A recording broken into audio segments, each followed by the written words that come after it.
You know that feeling, right? When you're absolutely convinced you're right, just so sure of your position, but when you make your argument, it just kind of fizzles out. Well, today we're diving into a powerful tool designed to solve exactly that problem, especially inside formal systems like a courtroom. So, how do you build an argument that they simply cannot ignore? That's what we're here to figure out. It is a super common frustration. You walk into a situation, maybe a courtroom, with this passionate, totally well-reasoned belief, and you still lose. You know you're right, so why doesn't the system get it? The answer, it turns out, often has way less to do with how strong your belief is and a whole lot more to do with the language you're using. And this leads us straight to the heart of the problem, what I like to call the courtroom communication gap. Turns out all those passionate philosophical arguments about what's fair or what's right, well, courts often just see them as distractions. They get stamped with a label like outside the scope, and poof, they're dismissed. So let's be really clear about this. The problem isn't your passion, it's the format. Courts don't really run on broad principles.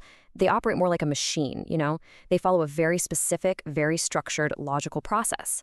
And your abstract theories, no matter how true they feel, they just don't fit into the machine's gears. They get filtered out. But what if you could reshape your argument so it fits perfectly into that machine? Well, that's exactly where the golden key filter comes in.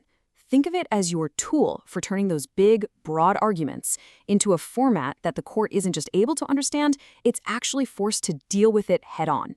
So what is it exactly? The golden key filter is basically a safeguard. It helps you shift your whole mindset from fighting the system to strategically using the system.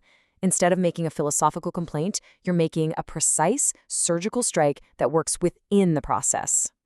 Okay, the whole filter is built on these 5 core questions. They force you to get incredibly specific. Number 1, what is the exact issue here? 2, what is the specific rule that applies? 3, which facts and only the facts actually matter to that rule? 4, what proof do you have for those facts? And finally, number 5, is this even the right time to be making this point? So, once you've run your argument through those 5 questions, you've got 3 final actions. First, you toss out anything that didn't fit, anything that's outside the scope. Then, you rewrite your entire argument to be as direct as possible. And last, you keep it simple. Seriously, complexity is your enemy in this process. All right, so that's the theory. But how does this actually work when the rubber meets the road? Let's break down how you put these steps into practice. First thing you gotta do is strip away the theory. And what that means is, for now, you set aside those big picture arguments about things like sovereignty or victimless crimes. You have to ask a much more focused question. Do these big ideas actually connect to the specific legal rule you're up against?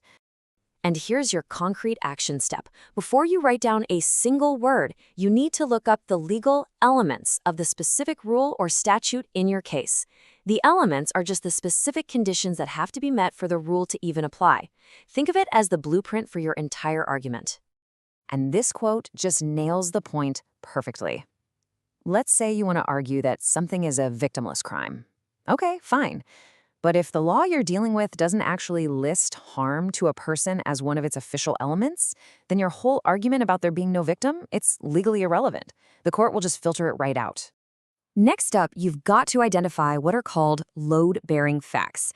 So many people just overwhelm the court with their whole life story and tons of details. This filter forces you to keep only the facts that directly connect to or trigger one of those legal elements we just talked about. This is how you stop your core message from getting drowned out by the noise. And this 2-column list right here, it's an incredibly powerful tool. On the left, you list every single element the rule requires. On the right, you list the piece of proof you have for that specific requirement. And here's the discipline. If you have a fact or a piece of evidence that doesn't match up with an element on the left, you delete it. It's that simple. Step 3 is all about timing, or as we're calling it, managing the clock. A huge, and I mean huge mistake people make is trying to argue their entire case at every single opportunity. You know, showing up to a simple scheduling hearing with a mountain of evidence. All that does is waste your energy and, frankly, the court's patience. So before every single interaction, you have to ask yourself this one simple question. What is the goal of this specific hearing? If the goal is just to set a future date, then bringing up arguments about your evidence is just way too early. Matching your argument to the specific stage of the game is absolutely critical. Okay, so you've filtered your thoughts, you've pinpointed the right facts for the right rule, and you know the right time to bring them up. Now comes the most important part of all, the rewrite phase. This is where you physically translate your brand new focus strategy into a powerful, super clear statement. Just look at this transformation. It's like night and day. On the left, you've got that passionate but kind of vague story that a court can easily brush aside. But after you apply the filter, bam, you get the statement on the right. It's direct, it's logical, and it follows the court's own structure. It's an argument that's almost impossible to ignore because you're finally speaking their language. And let's be crystal clear on this. This isn't just about changing your style to sound more professional. No, this is a fundamental change in your strategy.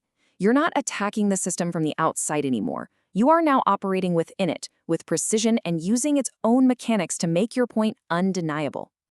So, why does this work so well? It really all comes down to the power of precision. By narrowing your focus, you actually amplify your impact. You stop giving the court all these easy reasons to dismiss you, and you start giving them problems that they are legally required to solve. I think this quote just captures the whole thing perfectly. It's not about being aggressive in a general way. It's about learning the machine's operating manual so you can use its own levers and gears to get the outcome you want. It's strategic, not emotional. And this is the payoff right here. When you use this filter, you stay within scope. You don't get dismissed as irrelevant. All of your energy is focused like a laser beam on the one thing that actually matters. And the result of all that? You present an argument that the court simply has no power to ignore. They have to address it. So, I want to leave you with this thought. Yeah, this tool was designed for a courtroom, but its principles, clarity, focus, relevance, they're universal. Think about it. Whether it's a debate at work or a discussion at home, what's one argument in your own life that you could sharpen by applying this filter? What noise could you cut away to make your point truly impossible to ignore?